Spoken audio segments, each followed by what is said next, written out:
If you want a true queen bed, a slide out, and no bunks, and you want it less than 4,000 pounds empty and 5,000 pounds loaded, stay tuned. I found the needle in the haystack.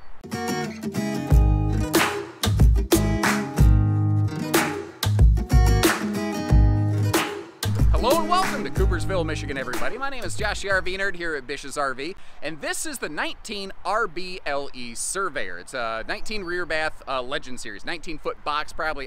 The specs are on the screen, you can see them. Anyway, this thing right here, they squished like a 25-foot trailer down into this thing. It starts up front with a 60 by 80 True Queen walk-around bed.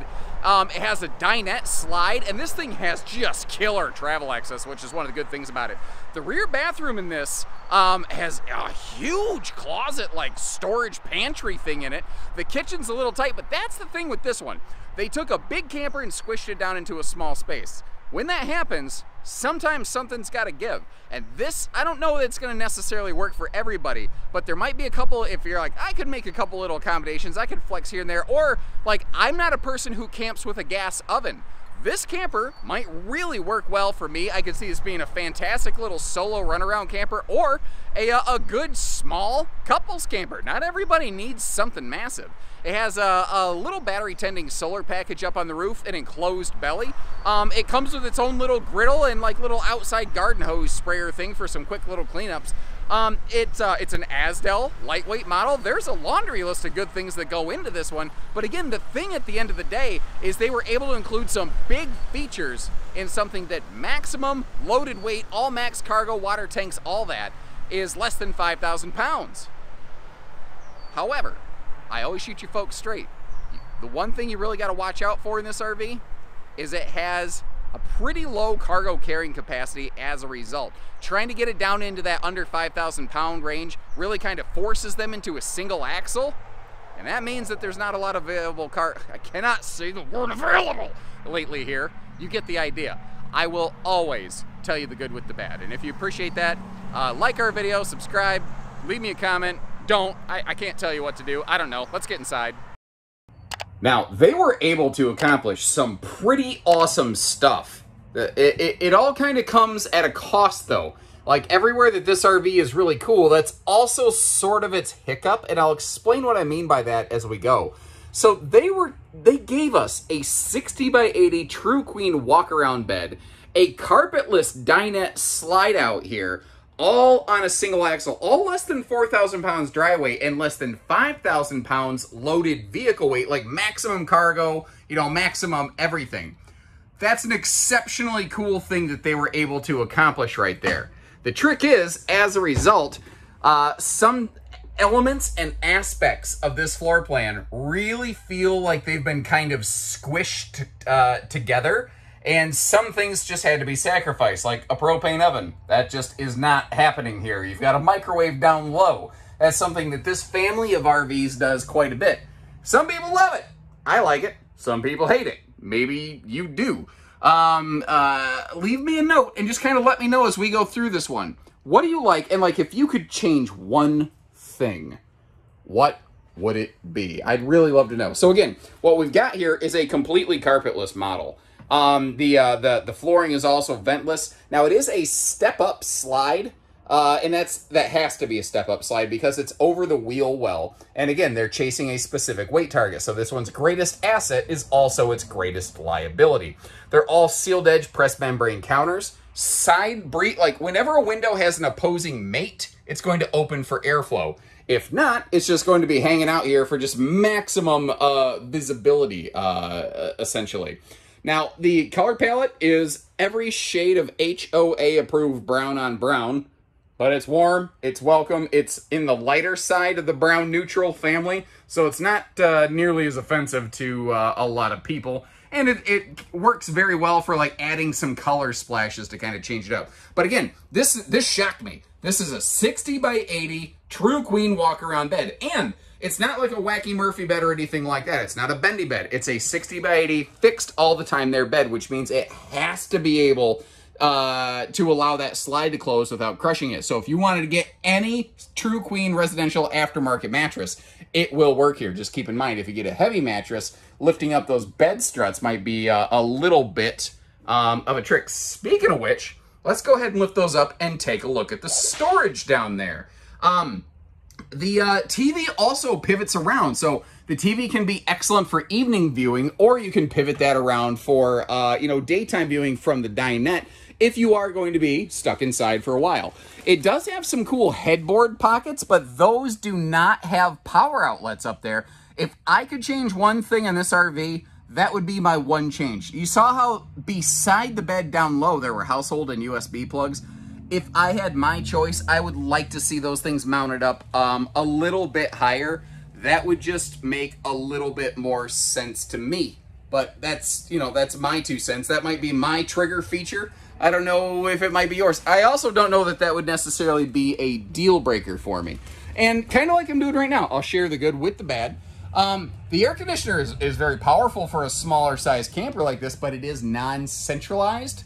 So when you're not using the bathroom, you might want to leave that door open to ensure that some good cool air can cycle in through there. Let's actually, we're getting a good look at the kitchen. Let's go ahead and pop that all open. We're looking at the gas electric 2-way fridge. I believe the models built out west will actually be equipped with we're looking at a 12-volt fridge. The models out west will be equipped with a gas electric 2-way. My apologies there. Now this has what they call their Easy Lift dinette storage system. Again, being totally candid, being fair with you, I find it a little bit janky. I don't know that it's necessarily any easier to get in here. So I've got an idea for you. Instead of the Easy Lift, step 1, what if they just had doors on the sides of the dinette bench? I think that's the most obvious choice. It's also probably more expensive of my 2 options. Option 2, what if the face of the dinette bench was like open and maybe had like cargo netting or something like that, or just open? When I sit at a booth or in a chair, I like to curl my legs under me, and most dinettes don't allow me to do that. I don't know, that's an idea that just kind of popped into my head there. I'd be open to what you folks think about that. By the way, I'm not saying, I'm just saying, if you've had one too many barley pops or you're running low on sleep, the little map of North America over here looks an awful lot like a chicken out of the corner of your eye, which really screwed me up one time when I was making one of my videos. But that's an entirely different story for an entirely different day.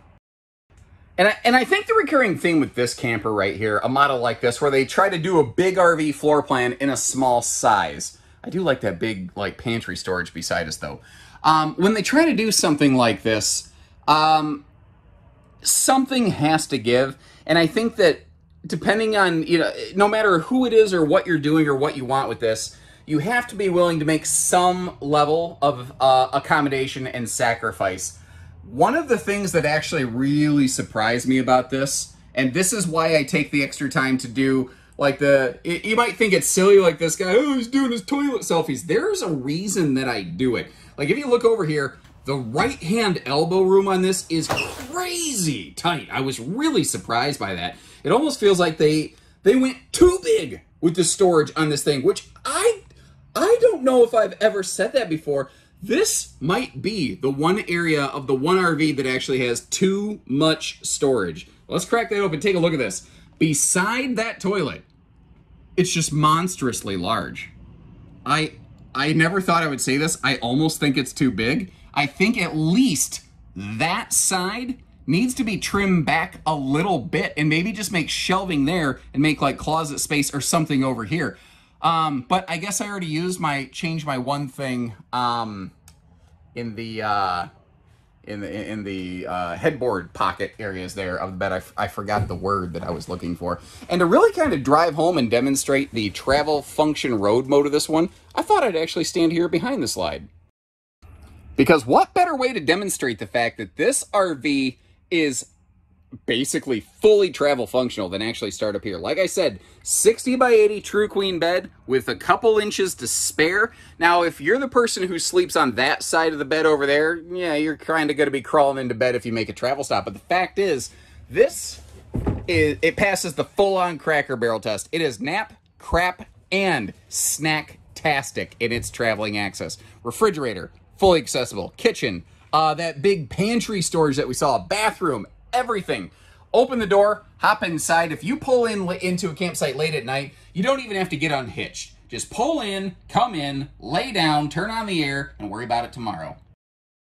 All right, so first and foremost, and by the way, we are right next to the road, so apologies for the loud dump truck behind me right here. It's got dumps like a truck. Truck. I did not think I was going to be able to work a thong song by Cisco reference in today. Hey, how you doing there, neighbor? All right, have a great day. What are we looking at for towing here? Well, 5,000 pounds maximum weight, technically just under that, but let's just say 5,000 for the sake of being safe. If you have a 5,000 pound tow rating, is this RV appropriate? No, it's not. That would be absolute maxing things out. That would be killing your vehicle. Anything over that, the more you're over that, the better. Like if you had a 6,000 pounder above, the vehicle would be working, but you'd be okay.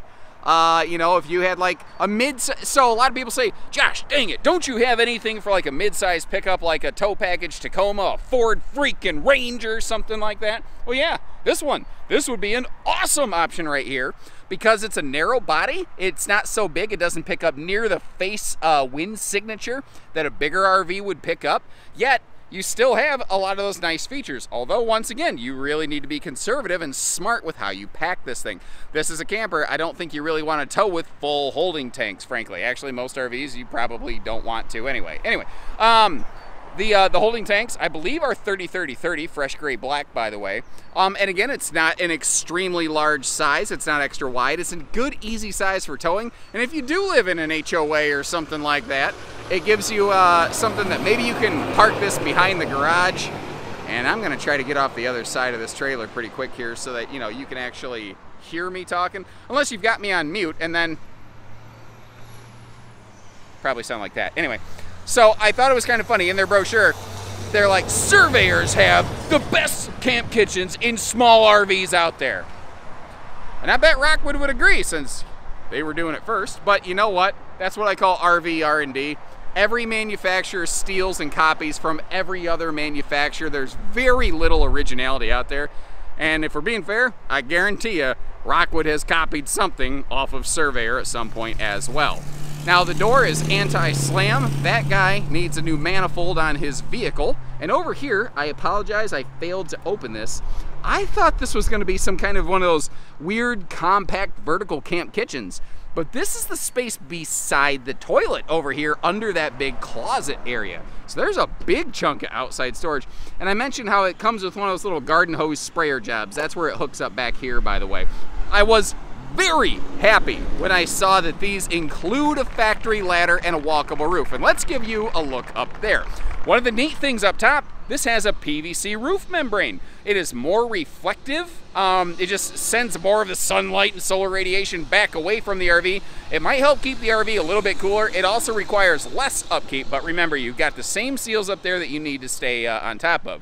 These also have an 80-watt solar package that is not going to fully offset the 12-volt fridge, I think. What I do think that will do is help extend that time, and if you're not running the fridge, if you're just running lights and fans, it's gonna keep up just fine. It does a good job of that.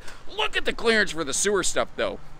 You are not scraping the stinky slinky hookup center here on the ground. And what's funny is, this RV is slightly nose high to the sky. It's not like I've even got it parked with the nose way, way down. And as long as I'm down here, let me crawl on the ground a little bit for you. And you can see that enclosed underbelly. That, once again, a rare find in a small camper like this. The windows are tinted, and this is prepped for slide awnings. Some small campers, you actually don't want to put them on there. There's one other thing I noticed over here. Back at the cooker hooker station, there's a little sticker that basically says, "Hey, if you want to be cooking out here, you better have that awning put away. I better not catch you with that awning on us." And I didn't finish reading the fine print or anything like that, but I think if you do cook with the awning out, it's gonna be fine. But if they find out, they're gonna send Hacksaw Jim Duggan over to deliver the atomic foot drop, brother. So again, they took a big camper, smashed it into a small space. This layout actually reminds me a lot of a Lance 1995. I've got a video on that. I'll leave you a couple links to other videos, maybe some things a little bigger, a little smaller. I don't know, some other stuff in this kind of vein or similarity. But this is one of those in-betweeners. This fits into those little spaces that other RVs just don't tend to service very well. So there's some real benefit going on here, I think. Again, it's got to give and it's got to get, and I'd love to hear from you folks. Let me know what you like and what you don't.